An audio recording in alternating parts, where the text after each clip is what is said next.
नहमदुहु व नसल्ली अला रसूलिल करीम अम्मा बाद फ़ौज़ु बिल्लाहि मिनश शैतानिर रजीम बिस्मिल्लाहिर रहमानिर रहीम।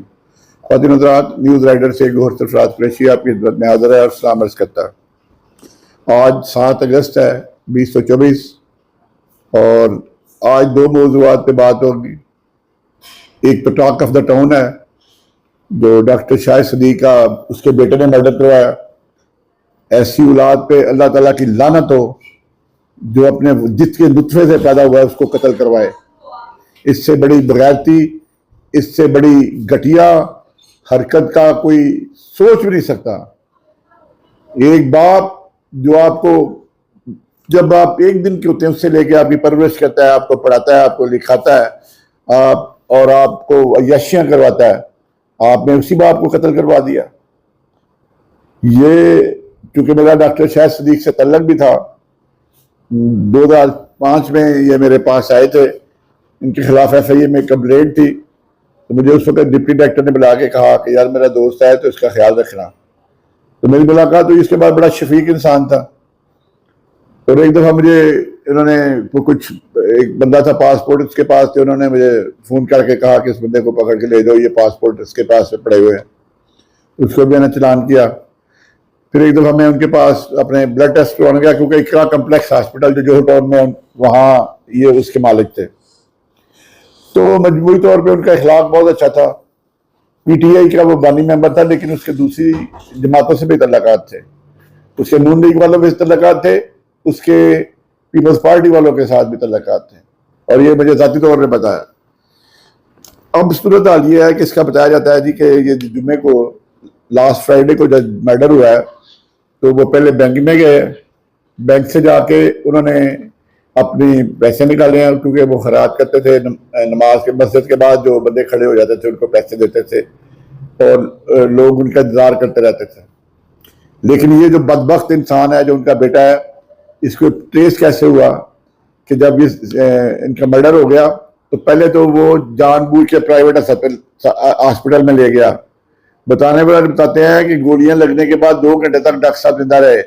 अगर ये जना हॉस्पिटल में उनको ले जाता तो डॉक्टर साहब ने बच जाना था, लेकिन उसने डेलिबरेटली डिले किया कि ये बंदा अपना बाप मेरा मर जाएगा तो फिर ये इसको देख जाएंगे। अल्टीमेटली वही हुआ, उस प्राइवेट हॉस्पिटल में उन्होंने अल्लाह को प्यारे हो गए। लेकिन इसके साथ ये सिर्फ यही शामिल नहीं है, इसके साथ दूसरी फैमिली के मेंबर्स भी शामिल होंगे। और इसको 5 लाख रुपया महीना मिलता था और ये इसके नशे पे लग गया। फिर इसने डिमांड शुरू की कि मुझे 15 लाख रुपया दिया जाए। जब 15 लाख रुपया डॉक्टर साहब ने इनकार किया तो इसने जनवरी में डॉक्टर साहब पे पहला कातिलाना हमला करवाया। वो हमला करवाया सिर्फ इसलिए था कि डॉक्टर साहब को डराया जा सके, और उस हमले के लिए हमला करवाने के जो उजरती कातिल होते हैं उनको 50 लाख रुपया दिया था इसने। और वो जो शूटर है उनका तल्लक बिहाड़ी से है, वो बाप बेटा और भतीजा है। और जिस दिन उन्होंने ये गाड़ी जो आल्टो है ये बिहाड़ी से ही हायर की थी और बिहाड़ी से निकले थे, उसका नंबर प्लेट उन्होंने चेंज कर दिया। और जुम्मे वाले दिन इसका बेटा जो है डॉक्टर साहब का, ये जो कातिल बेटा है वही उस आल्टो में बैठ के जो रैकी करता रहा डॉक्टर साहब की। और फिर वो वक्त आ गया जब उन्होंने प्लान किया था किस तरह कत्ल करना है। और कत्ल करवाने के बाद सबसे पहले ये अपनी मशहूर जो इसकी लड़की थी, जिसकी जो वजह बनी फसाद की जड़ थी, जिससे शादी करना चाहता था और डॉक्टर साहब ने मना किया था, तो उसको सबसे पहले इसने बताया जी मैंने काम तमाम कर दिया। और फिर ऐसा ये ड्रामेबाज है कि मीडिया के सामने रोता रहा कि अब्बू हमें छोड़ के चले गए, हम आपके बगैर कैसे जिंदा रहेंगे। इस तरह का ड्रामेबाज है, इसको तो ऑस्कर अवार्ड मिलना चाहिए। और ऐसे बंदे को सरेआम फांसी देनी चाहिए ताकि लोग इबरत का निशान बने, लोगों के लिए इबरत का निशान हो। जो ये शख्स अपने बाप को जो तुम्हें 5-5 लाख रुपया महीना देता है, उसके लिए फिर इसने एक फरमाइश कर दी डॉक्टर साहब से कि मुझे 13 करोड़ रुपए की गाड़ी लेके दे। वो भी उस लड़की ने कहा था कि मुझे ये गाड़ी पसंद है, तो उसको गिफ्ट करना चाहता था। तो डॉक्टर साहब ने मना कर दिया, लेकिन उसके बावजूद भी बुकिंग करवा दी। और ये 1 हफ्ते के बाद उसको गाड़ी मिलनी थी और डॉक्टर साहब का, उसकी बेगम कहती है कि वो डॉक्टर साहब सरप्राइज देना चाहते थे अपने बेटे को। बाप क्या आगे सोचता है औलाद के लिए और औलाद क्या कहती है। ये इस वारदात ने मेरा दिल फाड़ के रख दिया। کہ ایک بیٹا اس طرح سنگ دل ہو سکتا ہے کہ ایک باپ جو تمہیں تربیت دیتا ہے، تمہیں پڑھاتا ہے، لاکھوں روپیہ تمہیں کروڑوں روپیہ خرچ کرتا ہے، 5 لاکھ روپیہ تمہیں مہینے کا دیتا ہے. یہ بڑی دکھ بڑی داستان ہے. لیکن اس میں جو مجھے پتہ چلا ہے کہ اس لڑکی کو انہوں نے انٹیروگیٹ کر کے پولیس نے چھوڑ دیا. یہ بڑا ظلم کیا ہے انہوں نے.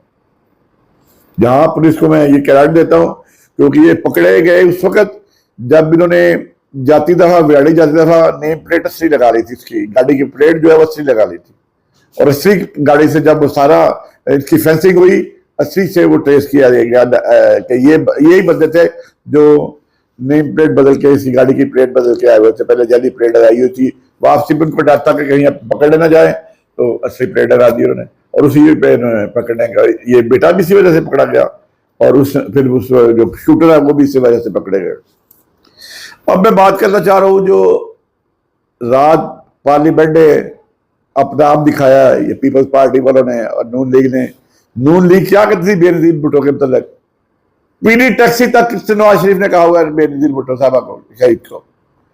اور بلاول کے لیے یہ بحث شرم کا مقام ہے کہ اپنی ماں کو جو بدزبانی کرتے تمہاری ماں ان کے ساتھ ہاتھ لا کے بیٹھے ہو اور پھر سارے 2 نمبر کام کیے جا رہے ہو. یہ جو بل آپ نے یہ مخصوص حصوں کو ختم کرنے کے لیے 2017 سے امپلیمنٹ کروایا ہے، یہ اسٹینڈ نہیں کر سکتا کیونکہ یہ کانسٹیٹیوشن کی تشریح کا کیس تھا، اور کانسٹیٹیوشن کی تشریح جب سپریم کورٹ نے کر دی اس کے بعد اس پہ قانون سازی ہو ہی نہیں سکتی تھی. تو یہ جو انہوں نے کیا ہے یہ ان کو بڑی، اور میں تو بڑا لاؤڈ اینڈ کلیئر ہوں کہ ستمبر سے یہ ان کی گورنمنٹ کا خاتمہ کے دن شروع ہو جائیں گے. یہ جو کر رہے ہیں صرف قاضی عیسیٰ فائز کو ایکسٹینشن کے لیے 3 سال کے دینا چاہتے ہیں. تم لوگوں کو اپنا نہیں پتا کہ تم نے 2 مہینے بھی علیحدہ گزارنے کے لیے گزارنے. کب تک اسٹیبلشمنٹ کی بیساکھیوں پہ حکومت کرو گے؟ کب تک یہ سلسلہ چلتا رہے گا؟ تو آج وہ اس کے خلاف جو انہوں نے پاس کیا بل، کیونکہ ادھر اسمبلی سے پاس ہوا، قومی اسمبلی سے، ادھر سینٹ میں بھیج کے پاس کروا دیا، اور ریسٹروسپیکٹیولی کرایا 2017 سے. یہ کیسے ہو سکتا ہے 2017 سے آپ بل پاس کرواؤ؟